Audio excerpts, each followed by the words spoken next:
Olá, hoje eu vou continuar com a playlist sobre estoicismo e sobre parte da minha dissertação, a ética do bem viver em Epiteto, filósofo estoico romano, novo estoicismo. Eu quero realçar aqui dois aspectos importantes e interligados, fundamentais na ética de Epiteto. E eu vou, para fazer isso, eu vou ler algumas partes, pequenas citações do Manual de Epiteto, nessa versão do professor Aldo Dinucci, Antônio Tarquínio e Alfredo Juliet. Então, diretamente do grego koiné, eles fizeram aqui a tradução para o português. E a partir do Manual de Epiteto, eu vou ler algumas citações aqui a respeito de dois aspectos fundamentais, então, aqui, da ética de Epiteto. Obviamente que há, né, meandros entre essas coisas que eu vou falar aqui, há outras questões, outros conceitos, outras práticas, que à medida que eu vou fazendo os vídeos, eu vou preenchendo entre elas. Mas, fundamentalmente, né, as vigas mestras da ética de Epiteto, na minha percepção, eu vou falar aqui.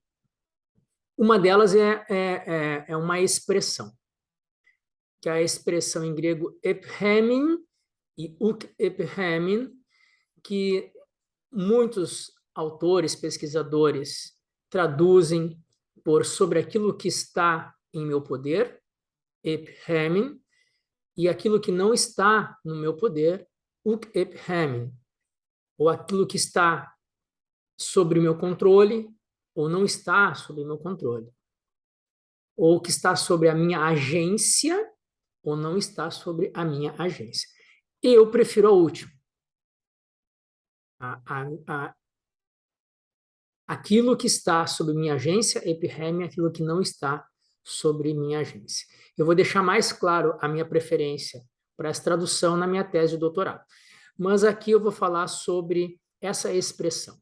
Essa expressão, aquilo que está em minha agência, ou aquilo que não está em minha agência, é exatamente, é uma visão, é uma divisão, desculpa, é uma divisão ético-ontológica que Epiteto faz.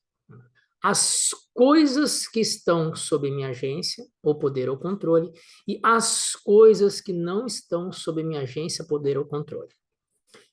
É a partir dessa divisão ética, ontológica das coisas como existentes, e a partir daí ética, nós vamos ver por quê, que ele é o chão, é o horizonte do qual ele vai fundar a sua ética. E essa é a expressão fundamental das coisas que estão sob minha agência, e a diferenciação fundamental entre das coisas que estão sob minha agência, controle ou poder, das coisas que não estão sob minha agência, controle ou poder. Essas coisas, ontologicamente, ou estão sob minha agência ou não estão. Esse é o chão. E a expressão, a palavra em grego, fundamental, que vai fundamentar a personalidade dessa pessoa que faz essa diferença entre as coisas que estão sob minha agência e que não estão, se chama proairesis, que muitos traduzem por escolha, por preferência, né? E para mim não tem uma tradução unívoca, mas ela seria uma estrutura complexa das nossas capacidades conativas, de escolha, de preferência, de desejo, de impulso. Né? Ela seria um locus estrutural onde todas essas coisas acontecem. E ela seria o motor, ou a fonte, a potencialidade, a atividade fundamental de todas essas nossas capacidades conativas. Né?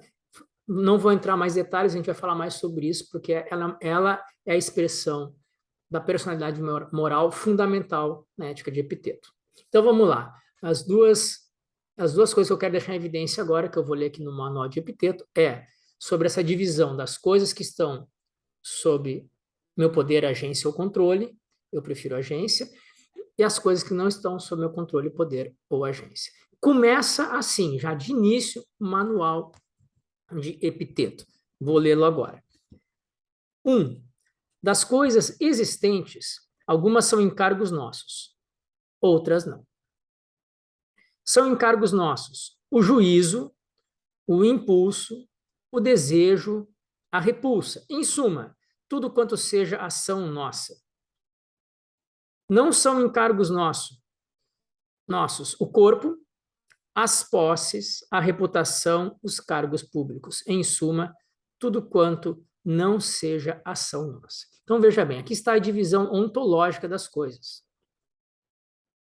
Aquelas que estão sob nossa agência e daquelas que não estão.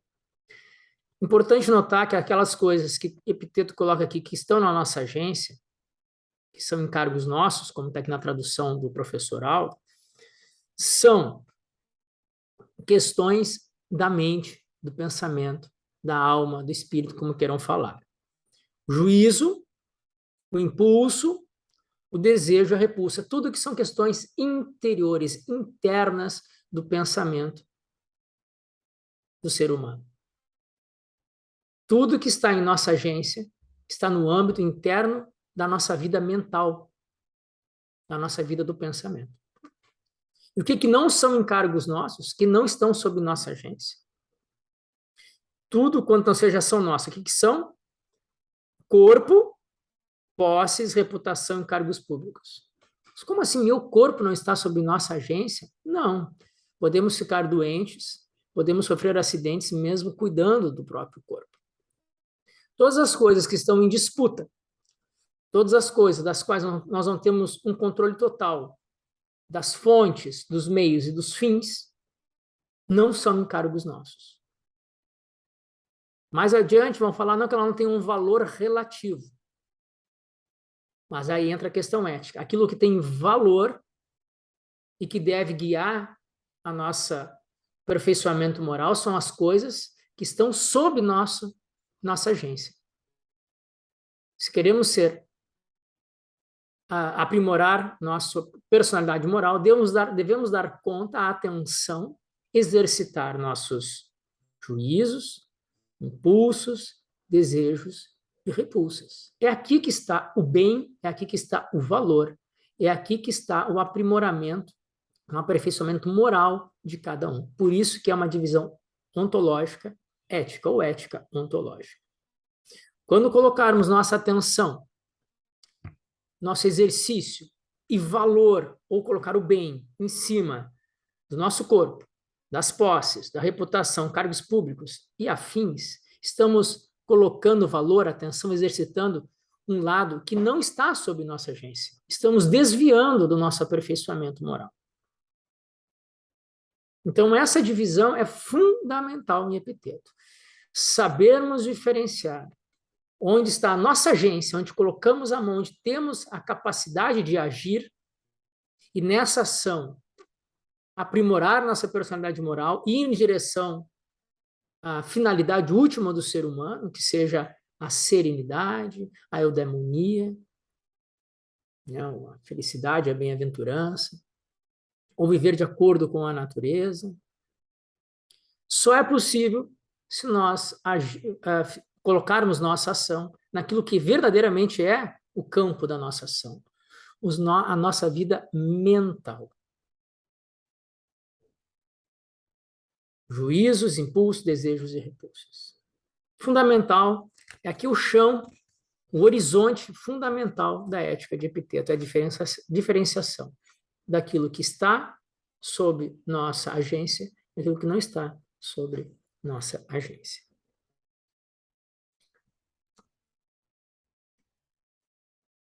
Mais adiante no manual, Epiteto vai colocar, então, aqui no parágrafo 5a, famoso parágrafo 5a, todo mundo que estuda estoicismo, ou quem vê estoicismo, principalmente quem só viu o manual, não viu as diatribes, né, mas viram só o manual, que foi o maior, teve mais propagação durante a história, depois do fechamento, digamos assim, da escola estoica, mais ou menos 200 depois de Cristo. O que se propagou durante a história foi mais o manual, não os 8 livros, que por hoje só temos 4, né? Então, nesse manual, essa frase aqui, quem pegou esse manual é muito famosa, por vários sentidos. Para nós aqui, fundamentalmente, porque ele coloca aqui exatamente, a partir daquela divisão inicial, o locus, né, interno nos nossos pensamentos, nos nossos juízos, na nossa vida mental judicativa, né? A busca da nossa serenidade, da nossa eudaimonia, do desenvolvimento, aperfeiçoamento das nossas virtudes. Diz ele, no parágrafo 5a, as coisas não me inquietam os homens, mas as opiniões sobre as coisas. Por exemplo, a morte nada tem de terrível, ou também Sócrates teria se afigurado assim. Mas é a opinião a respeito da morte, de que ela é terrível, que é terrível. Então, essa frase, essa expressão que ele diz aqui, essa frase, está fundamentada nessa divisão. Aquilo que está sob nossa agência são os nossos juízos, as nossas opiniões, os nossos julgamentos. Então, não são as coisas da vida, os acontecimentos que inquietam os seres humanos, mas os julgamentos, as opiniões, os juízos que eles têm sobre elas. Sim, aqui tem uma forte dose intelectualista, socrática, a respeito do bem, né, do bem existencial, da serenidade, né? O bem, a virtude, para Sócrates, é o conhecimento.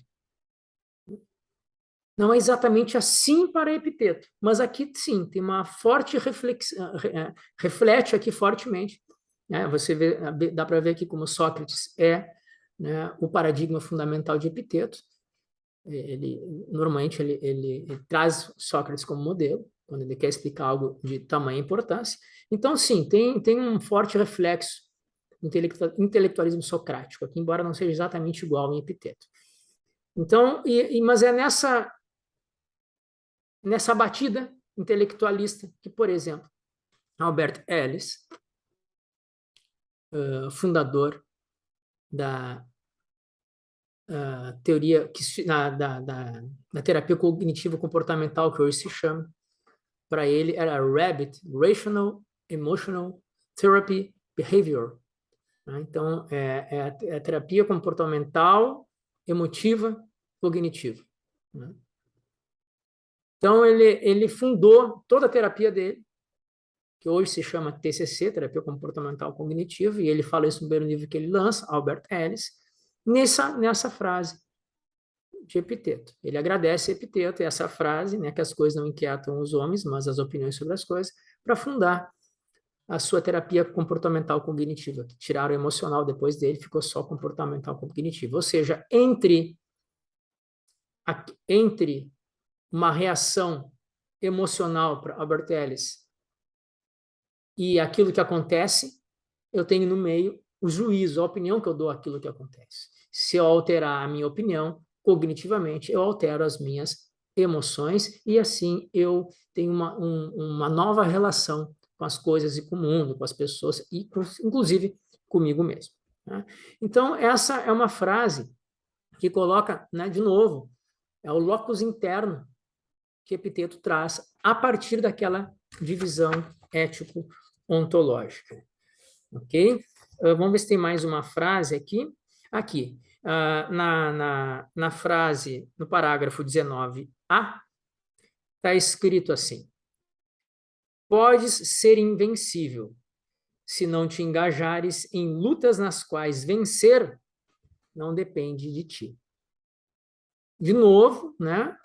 Se você perceber a divisão, conseguir fazer a diferenciação entre as coisas que estão sob sua agência, daquelas que não estão sob sua agência, e colocar o seu esforço, sua luta naquilo que está sob sua agência, você não será vencido. A não ser, vai dizer mais tarde, por você mesmo, se assim se corromper, mas jamais por alguém, porque essas coisas não estão em disputa, elas só dependem da sua agência, de você mesmo. Então, se você quiser lutar por cargos públicos, por posses materiais, você vai se engajar em lutas nas quais não pode vencer. Ou, pelo menos, não tem a garantia de todo o processo de controle disso. Porque essas coisas estão em disputa. Uma pessoa mais forte, com mais oratória, com mais recursos, seja quais forem, podem tirar isso de você. E você, se colocou sua atenção e esforço naquilo que está fora do âmbito da sua agência, um dos resultados será a frustração. Então, você pode ser invencível, desde que, vamos botar aqui de forma positiva, então, vamos só fazer a frase espelho contrário, que negativo, né? Dessa frase pode ser, pode ser invencível se te engajares em lutas nas quais a agência depende de você mesmo. Então, de novo, né, vai colocar essa divisão fundamental entre o que depende ou está em nossa agência e aquilo que não está em nossa agência. E esse é o trabalho fundamental, essa diferenciação. A última coisa, que é a última frase, o parágrafo 61. Não, 41, desculpa. No parágrafo 41, no final ele diz assim, que a atenção seja toda para o pensamento. Atenção, nossa atenção aos exercícios, nossa atenção do aperfeiçoamento moral, ou seja, para o que for que nós nos relacionarmos, a atenção toda deve estar voltada para os nossos pensamentos. Porque é ali que mora, é ali que está a verdadeira agência e capacidade de chegar ao aperfeiçoamento moral, ético, que o ser humano deseja. E dentro dessa divisão, dessas frases que eu tirei aqui do manual, tem uma característica fundamental que a parte, digamos, da psicologia epitetiana, né, considerando a psicologia como a alma, não a psicologia, né, que a gente fala, pensa na psicologia moderna, contemporânea, a psicologia de Epiteto, no sentido de que a psique, enquanto alma, né, enquanto um complexo de atividades que ela tem, a parte principal dela, na qual ele vai dar muita ênfase, que faz essa divisão, que é responsável por isso, e que progride em relação a essa divisão ético-ontológica das coisas que estão sob nossa agência e que não estão, é a proairesis, que seria nosso locus interno de maior responsabilidade, unicamente nossa, inalienável. Pierre Hadot escreveu para Marco Aurélio, né, o imperador Marco Aurélio, que era estoico, um livro chamado A Cidadela Interior. E essa metáfora serve muito para aquilo que Epiteto fala sobre a proairesis, né? A proairesis é a nossa cidadela interior, aquele lugar que deveríamos cuidar, né, os muros para que nada adentre. Só nós temos acesso a ela, só nós podemos usá-la de maneira efetiva para chegarmos às nossas finalidades de bem viver, e só nós podemos corrompê-la ou deixar vazar os muros para que, né, as ameaças adentrem e baguncem com a nossa cidadela interior. Não, essa cidadela interior, por menor que seja ela, que ela está dentro do âmbito dos nossos juízos e pensamentos, por menor que seja ela é totalmente desimpedida contra ameaças externas, de qualquer tipo que for, só se assim permitirmos que seja. É cuidando, protegendo e exercitando nossa proairesis que desenvolvemos plenamente a nossa personalidade moral. Então, esses são os dois aspectos fundamentais que eu queria destacar hoje nesse vídeo: a divisão ético-ontológica, que é a base, o horizonte, o chão de onde a ética de Epiteto se constrói e mostra os limites, como horizonte mostra os limites, que é a divisão das coisas entre aquelas que estão sob nossa agência, aquelas que não estão sob nossa agência. As que estão é onde devemos dar o valor, onde está o bem, onde está o exercício do nosso aperfeiçoamento moral. E das coisas que não estão, quando valorizamos elas, ou colocamos elas como se tivessem valor que não tem para nossa aperfeiçoamento moral, erramos o alvo. E ali temos a chance de ser frustrados. Estamos no caminho errado do aperfeiçoamento moral e do bem viver. E, fundamentalmente, dentro da psicologia do ser humano, a parte mais importante é a proairesis, que eu vou ter que falar muito sobre ela aqui, porque é um conceito muito disputado. Eu tenho apenas mais uma das interpretações que se dá a ela, não a mais verdadeira, mas dentro das minhas concepções de estudo, também defensável. E aí, com o passar do tempo, falaremos mais sobre ela. Ok? Então, muito bem. Quem gostou do vídeo, por favor, quer dar um like, fiquem à vontade. Querem compartilhar para mais pessoas saberem sobre o estoicismo aqui nesse vídeo sobre Epiteto e Ética do Bem Viver, fiquem à vontade. Agradeço se compartilharem e se quiserem deixar comentários ou sugestões, ou críticas, né, ou as sugestões de assuntos, por favor, deixem nos comentários, que assim que possível eu vou respondendo. Muito obrigado e até o próximo vídeo.